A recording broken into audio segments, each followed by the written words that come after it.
Yeah, all right. Excited about the victory from this past weekend. I know we had a chance to talk about it after the game, but really felt like it was a team win. Obviously starts with getting a shutout on defense. I thought a lot of guys played well. I thought we tackled real well. And then ultimately, played a lot of guys to contribute to the end result of, shutting out a really good football program. Offensively, while it did take us a little while to put points on the board, we were pretty consistent throughout, with our guys up front and their play. We were able to hit some play action passes in the passing game, and ultimately just really got them off balance. I think both with our ability to run it and then get Sean out of pocket at times. It was a really good blend of the outside zone in particular, and then the play action off it. So really pleased with how our offensive line, I guess, when you cut through it, how they played. They're playing at a high rate right now, playing with really good pad level, and we have an athletic group that now I think has added a little bit more physical nature to the way they go about things. So, special teams wise, we limited the most prolific return man in the country. Gave him the one opportunity, and when we did have to cover, we covered real well. And on the flip side, the biggest play for us was tackling them on the fake punt, as far as just the return game goes. But that was a big play at that point in time. That was kind of the last ditch for them, and then we were able to score the next play offensively. Concerning with the missed kicks, for sure, and that did pile up on Brendan a little bit, but what I did appreciate, on 3 of those missed kicks, he had to go back out and kick off right after and knocked it out of the end zone on each one of those. So we'll work through that. Still got tons of faith in his ability to do what he's been doing to this point, and we'll move forward in that regard. So in front of us now, homecoming, an opportunity to play a team that's scored 150 points the last 2 weeks. And really has got a lot of good players, has an explosive way about him on offense. Hit a return in their own right last week, and I think they're continuing to find themselves as these weeks have gone along defensively. I know if you just purely look at their scores, that's all over the map. Starting with the game with Oregon, I think they did play Wyoming, who's 3-1. To a closer game certainly than the previous one with Oregon. But, as they've worked through these last 2 weeks, in particular conference foe, to be up like they were at halftime against Cal Poly, that was very impressive. So we got our work cut out just to go back to reset again, not get too high after a victory like that.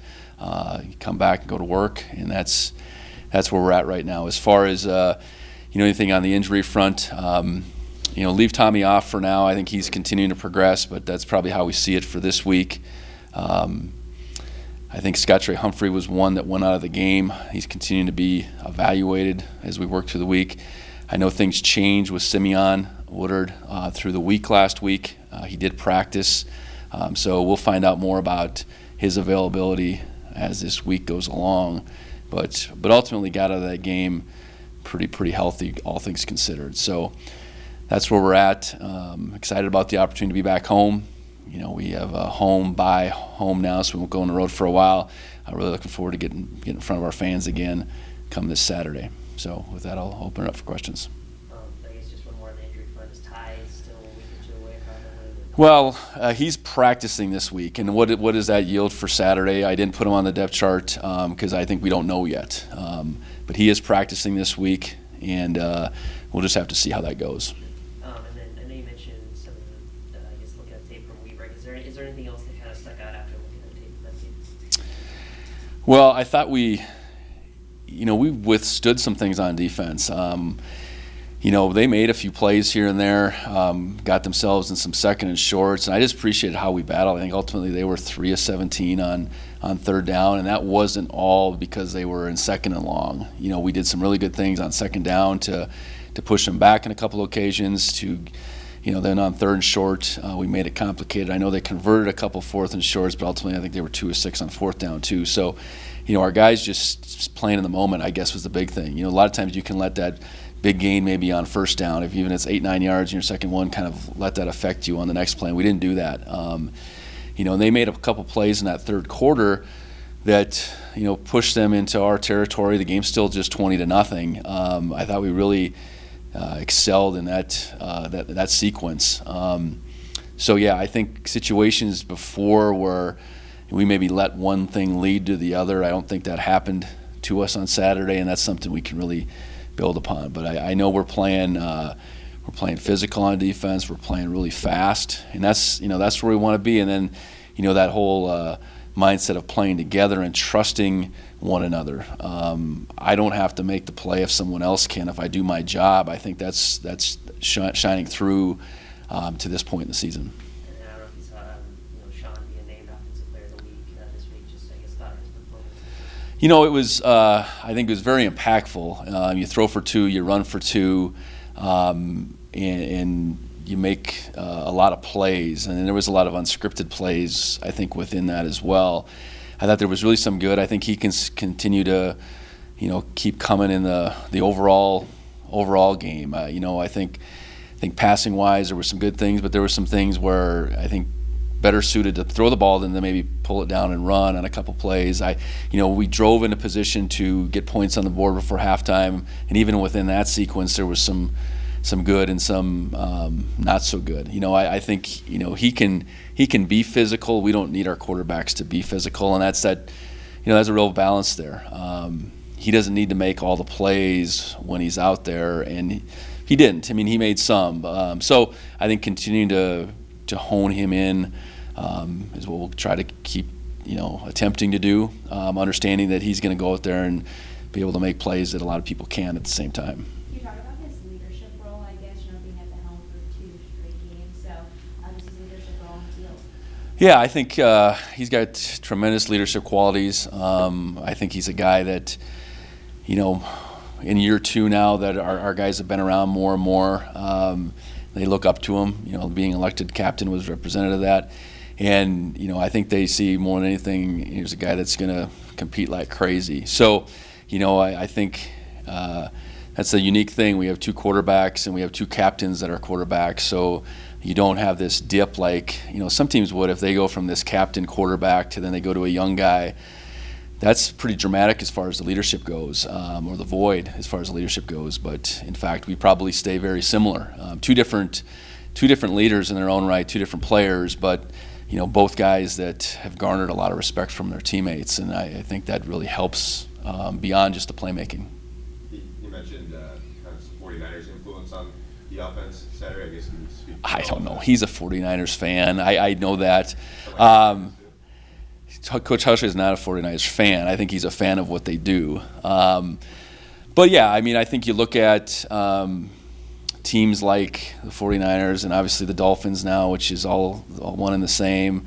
The Rams going back. I think they have that blend of the under center zone running game with the play action that can be very prolific if you have the right pieces to put in place. And so just how we looked with being under center, with the tighter split receivers, with the motion, I think it probably blended that. And if there was little influence, that probably was to encourage Sean to say, this is your team here. We're emulating your team. But a good couple teams, if it's the 49ers, the Dolphins, to try to pick some things from. Has Tommy worked at all under center, or is he just kind of specific? No, he has. We have. It's and you gotta be a little bit more deliberate within the week. But whether it's spring ball or fall camp, we work under center enough where we should be able to do it. But Sean would have a lot more experience. A lot of guys come out of high school and they maybe haven't ever been under center, and that was the case primarily for Tommy. But that's more and more the case these days. So it's a little bit of a lost art to be able to take a snap and get away from center, because that sounds really simple, but that's not second nature to these guys. So that being said, I think Sean's experience and comfortability with it does make a difference when you can implement it as much as we did in the game plan. You mentioned the explosive nature of that Portland State offense. I guess anything specific that stands out to Well, I think right now, these last couple games, you start with their quarterback. He's doing a really good job of making plays, both with his arm and his feet. Very capable as a passer, and he's got some big targets to throw to. They don't have guys that have all kinds of receptions. I think their leading receivers are 11 and 8 as far as that goes. And we're 4 games in, but big targets and guys that can get open, and a good blend of the RPO game, similar to a lot of things that we have within our offense. So they can be right by the decision if he's making good decisions as far as whether he should pull it or whether he should throw it or whether he should get on the perimeter. So, there's definitely some elements that will be very challenging. And then they're running a bunch of running backs, guys with really high yards per carry right now. I think they have 3 that are running over 6 per carry, and then the quarterback's in the same mix. So, they got the capability to do quite a bit. I think that's what you see, in the 4 games. They can pose a lot of problems for you, and they have athletes that can execute. And then similar question, what have you seen from their defense? We didn't play them last year, so thinking back to playing them in 21, a complete overhaul as far as what they're doing. They were Desert Swarm flex defense back that year. Now they're more traditional 4-down play coverage. Big up front, big enough up front, active up front, linebackers that can run, make plays there. They haven't necessarily taken and been as nearly as aggressive, say, as a Weber in their coverage game. Doesn't mean they wouldn't against us. More zone, but I'm sure the thought process is to keep the ball in front of them, and that's kind of how they play. Make it hard for the offense, make the offense ultimately, shoot itself in its foot. So, can appreciate where they're at. I think they not having played them last year, and you just purely look at their schedule. I think it was up and down, but when the up's there, they were good enough last year. We saw them on film a bunch, and now this year feels like, okay, you start out with Oregon. That's a tough task for anybody.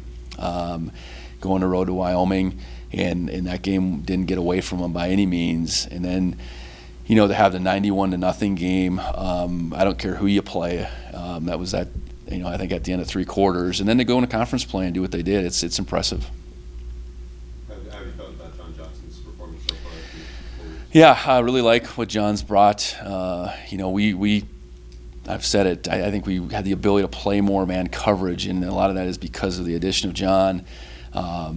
I think the improvement of the guys that have been around, the addition of Andrew Pauldrell, but John's, I think continuing to be a guy that we can lean on. I know from the corner position he had the most snaps the other night, and I think came up with a really strong effort. So, that whole group, the corners. Let's just start with that group. Has played improved football, and it's personnel, it's experience of some of the guys that have been around. But it was something we definitely needed. The depth you mentioned throughout fall camp, that you were pleased with that, and then I think other than the first game, haven't been fully healthy at that position, but just how pleased have you been with it? Yeah, and we've went at it and played now 5 guys through the course of these games. Haven't had Simeon the last couple of weeks, didn't have Miles at South Dakota State, but yeah, I think and didn't have Andrew at South Dakota State either. So John's been consistent, and I think we've played at a rate different than we did last year. And part of it is we're able to play more man coverage, and that's when you can do that, you're gonna highlight a corner more than you are playing zone coverage, and you're gonna put them in tougher situations at the same time. So I think they've stepped up so far. Trayton was a guy that a lot of people, including yourself, said had a big fall camp. Mm-hmm. Had a couple touchdowns this last week. What have you kind of seen from him in this early stretch? Well, we found him a couple more times, but he has been really consistent, and the nature of our first 3 games, he wasn't targeted but a couple times, and we'll have to keep finding ways, within the game plan to highlight him and Derek. I think they're they're both obviously, I think, capable beyond that, more than capable receivers, and they run really good routes. And that was really, both his touchdowns were on his ability to lose his defender, and he did a great job of that. And then Derek at the same time, we need to find ways to get him the ball, and that's, we had how many times we threw the ball, we scrambled on another probably 8 plays, so you end up in 60-some plays, you're upper 20s as far as pass calls, but you throw it in the high teens. It's misleading sometimes. But, those two guys, however many times or whatever they end up with receptions, I guess, they need to be, a conscious thought in our mind as we prepare each week, because they're both guys that can separate and make big plays. And I know Derek has been such a force in run blocking or just blocking in Derek. Is Trayton kind of in that similar mode? Yeah, he's playing more in line, and he's done a really good job so far this year. And that's, I probably spoke more to the pass side of things in fall camp, but it was really how he was doing, against guys like Brody and Ben, and and that's such a good advantage we have is when you're a good player, but you can go against a good player every day in practice in spring and fall, it makes you that much better. And without spring, I think Trayton really, I think that's where you felt like, boy, he's really continued to come along, and that's why I think I spoke like I did through the course of fall camp, is because it wasn't just on the pass side, it was on the blocking side as well. Both of his touchdowns took a while to develop, so I guess can you also just talk about the dominance of the O-line, with those 2 plays, with the run game, Yeah. Coach Al Johnson, what they're doing there? Yeah, I think it all works together. When you got a defensive line in run mode versus pass rush mode, it does make it a lot easier to pass block, because that becomes this transition as that play is going on. So you really don't even get a pass rush. And I think our guys are making those run plays in those either out of pocket play action or in pocket play actions look very similar. And when you can get a defense guessing on its heels, you can get linebackers running like crazy. It's going to allow you to pop some runs like we did, and it's going to allow for some big plays in the passing game. And those big plays in the passing game, the couple to Trayton, I know there was one to Aiden Garrigan, a couple misses that still have to make them wonder. We got behind the defense a couple times and we didn't complete it. And then Sean's, I think he probably had 3-4 runs off of those out of pockets as well, including one of his touchdowns. So, it starts with the O-line being able to block the run, but then make everything else look, very similar. And Julius Davis dominated, the run game as well. So I guess just talking about him, the role he's kind of come into. Yeah. Yeah, I think we brought Julius in with high hopes, high expectations, and I think some things flash through fall camp, but we don't tackle a lot, so it's hard to really get a gauge. But as we've gotten into the season now, on each one of the Saturdays, he's proven to be a guy that's tough to tackle, and he's got I think really good instincts as far as his tempo goes and how he sees things. You don't look back and at the end of the game saying that Julius missed this one, he's missed a few maybe, but he's been pretty spot on as far as how he sees it.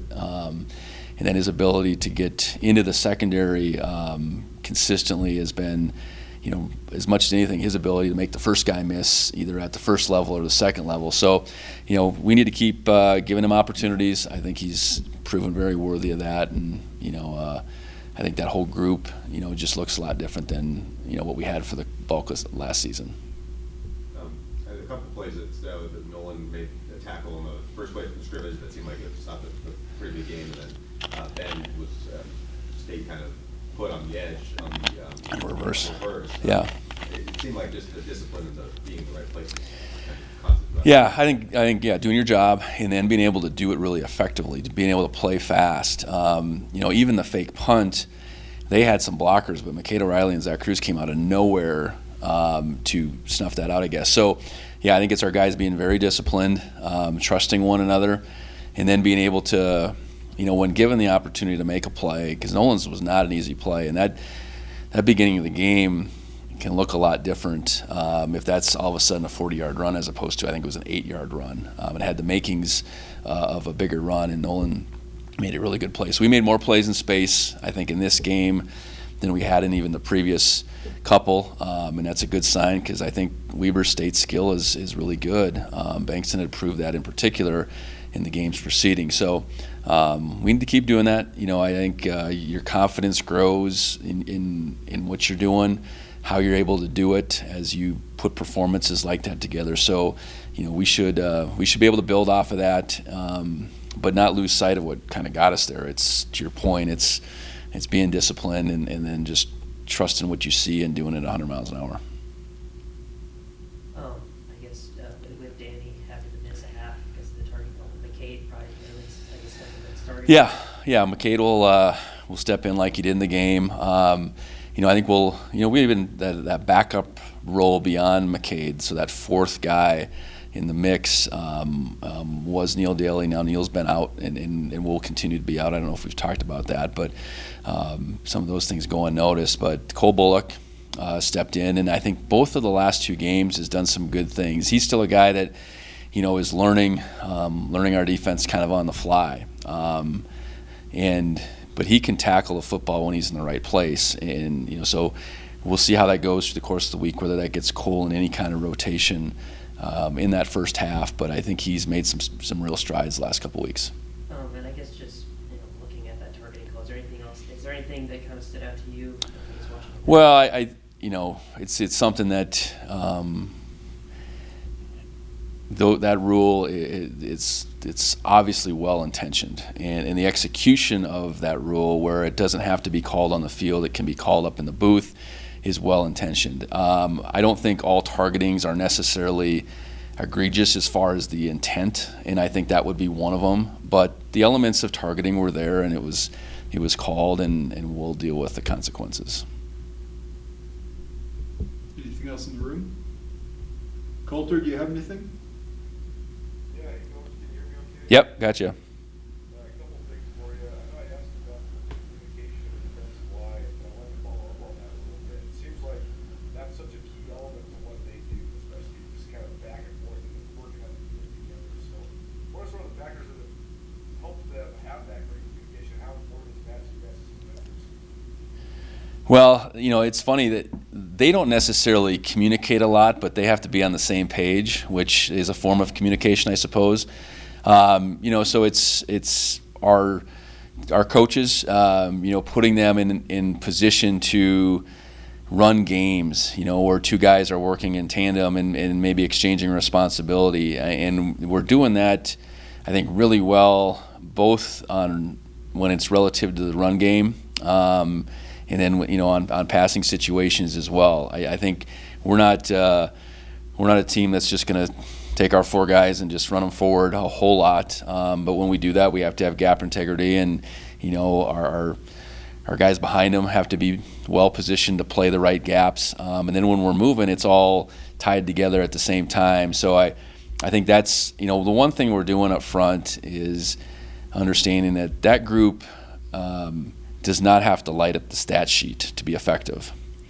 The D line, obviously you want to get tackles for loss and sacks and those things, but if you're doing your job consistently, someone else is getting the glory a lot of times, and that's okay. When a D lineman tries to do too much and might play out of his gap, then we have real problems. So those type of situations, and that's maybe how I took your question the most the other night, is we are playing really disciplined and really hard in that regard of just doing our job and doing it in a real physical way, really trying to affect the line of scrimmage.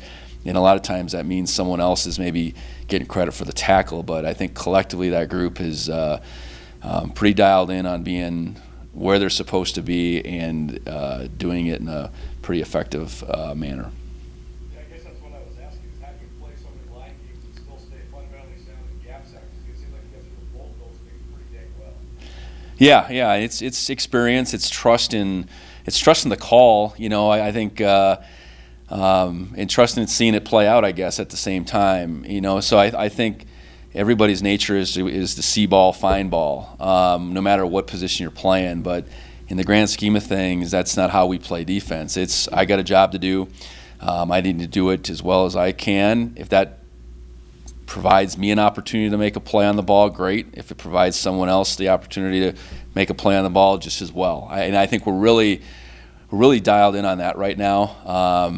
You know, and those guys work really hard to let's say to perfect those movements. And we're certainly not perfect, but trying to do those things as best they can. And then I think our coaches are doing a really good job of putting them in the best scenarios to be disruptive relative to what the other team's scheme is. You know, and there's a real art to that. You know, so Coach Howe and Coach John Baptiste, along with Coach Daly and Coach Garza, I mean, they all get credit for, let's see, how does this all fit together? You know, those D-line coaches, their job is to really fit those movements to the calls on the back end. And I think we're doing a really good job of that right now. We have guys that are capable at the same time. You have to have good players to do the things we're doing, so it's twofold, but then those guys have to really be bought into just doing their job and not worrying about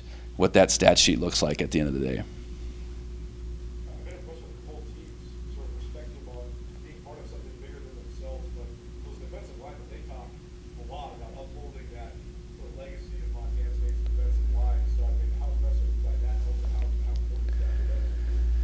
Yeah, real impressed, because I think they understand that our success begins and ends with that group, and that's an every down deal. And you know, it's not just 4 guys; it's ideally 8 to 10 guys contributing to that. And you know, they've had some really good influences, I think, going back in their time. They talk about that. You know, I think there's definitely a standard that they feel that they need to uphold. You know, and maybe haven't always, I suppose. I mean, that's hard. It's hard to always uphold that high standard, but they're doing a really good job of prioritizing. Hey, if we're going to play great defense, and that's our intent, that group needs to play great, and that's not always, like I've said a couple times, reflected in any kind of personal stats, but ultimately, when you can hold a team down. Near 100 yards rushing, near 100 yards passing. That's a pretty good day at the job for that group in particular. And you mentioned how sometimes when Portland State keeps going, they have some really athletic players, especially offensively. The quarterback is really, really athletic, and there's receivers too. So how important is it to not let them find really? Oh, it's critical. You know, I think the mode of what they want to do is stay ahead of the chains. You know, they're right now, I think they passed us as far as third down production right now in the league, 4 games in. And that's, I'm sure, a product of just the down and distances more than it is anything. You know, they're run-oriented. It doesn't mean they can't pass, doesn't mean they don't have capable, but they want to be in that mode. They want to keep you guessing. So it's, discipline, tackling. Those 2 things are going to be critical. You know, it's one thing to have the discipline and be in the right spot, but if you can't get them down, then what good is it? I thought on Saturday, watching the film, they broke a number of tackles. You know, a number of those big plays. It wasn't because Cal Poly didn't have someone there. And then you talk about the quarterback, his ability to go the distance is there. So a little bit different animal as far as the quarterback run game goes and the quarterback's ability to run the football than we faced this past week. And we're going to have to be ready for that. Really the past couple weeks, going back to South Dakota State, we haven't faced a quarterback that was really a run threat, but he absolutely is.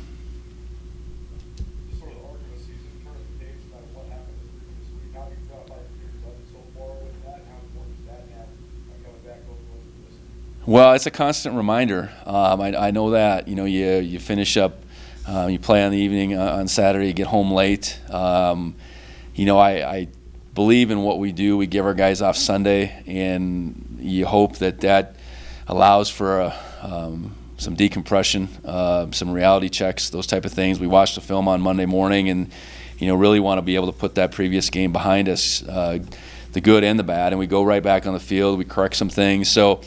But yeah, you constantly reminding guys that game we just had really has nothing to do with this next game. You can build off it for sure, but you have to go back to work, and regardless of who you play, you got to get ready to go. And that doesn't happen just by showing up on Saturday. It's by turning the page, I guess, on Monday. And we preach to that every week.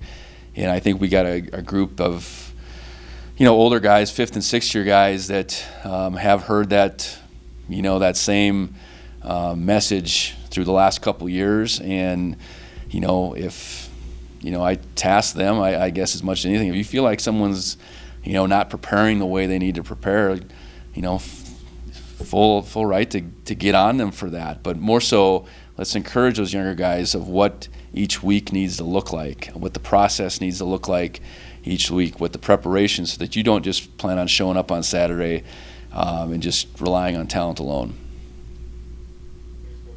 Yep. Anything else in the room?